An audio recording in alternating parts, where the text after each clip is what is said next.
Hello everyone, welcome back to my channel. I hope you guys are doing well. Okay, in today's video we are going to be learning how to achieve these beautiful French coins. But before we proceed, if you are new to this channel, if this is your first time to see my channel or to come across this channel, please don't forget to subscribe. Just click on that red subscription box below this video to subscribe to this channel, because in this channel we have an amazing and interesting videos to learn from. And if you're already a subscriber, thank you so much for coming back.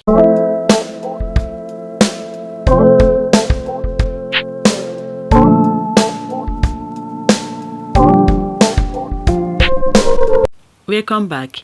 Now let's dive into the video. The things I'm going to use for this coiling is my ribbon, my T-pin and my mobbing stick. To start, I first of all use my ribbon to hold the hair. That's where I'm going to start coiling from.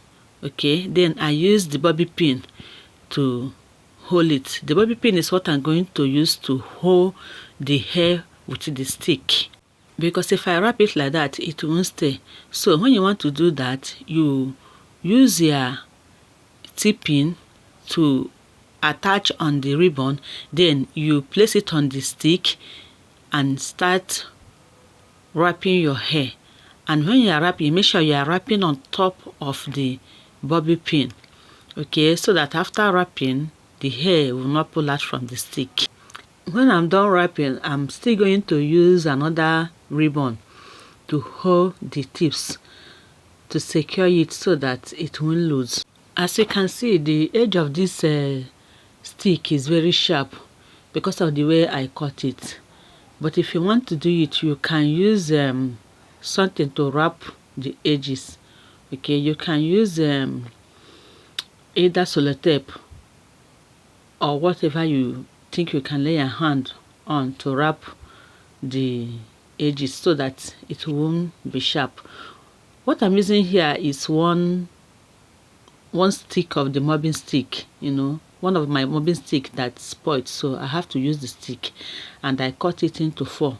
So that is why I'm going to be putting it in the hot water and loosen, then roll again, put it in the hot water and loose small like that. But if you have it plenty, it's going to be easy for you, and the coils will hold, because had even I have enough of it now, I will roll everything the same time, put it in the hot water at the same time, and allow it to air dry a bit before losing it. And in that way, it's going to retain enough coils on the hair. Enough coils. But due to I don't have it much, that is why when I roll 4 pieces, I will put it in the hot water, I will lose it immediately, then I will roll the next one and also put it in the hot water. I'm done rolling them all, and I'm just putting hot water on the beginning, the places I use a ribbon to secure. Because of the hot water, the ribbon look as if it held that place tight. Okay, I don't know if you understand what I mean. The ribbon is kind of press that beginning inside, the moment the hot water touch it, the thing folded inside. So I'm using the hot water to just loosen it, to straighten it small. And I'm done coiling. Check out the coils. Isn't it beautiful? It's very beautiful. Please don't forget to give this video a big thumb and subscribe. Bye.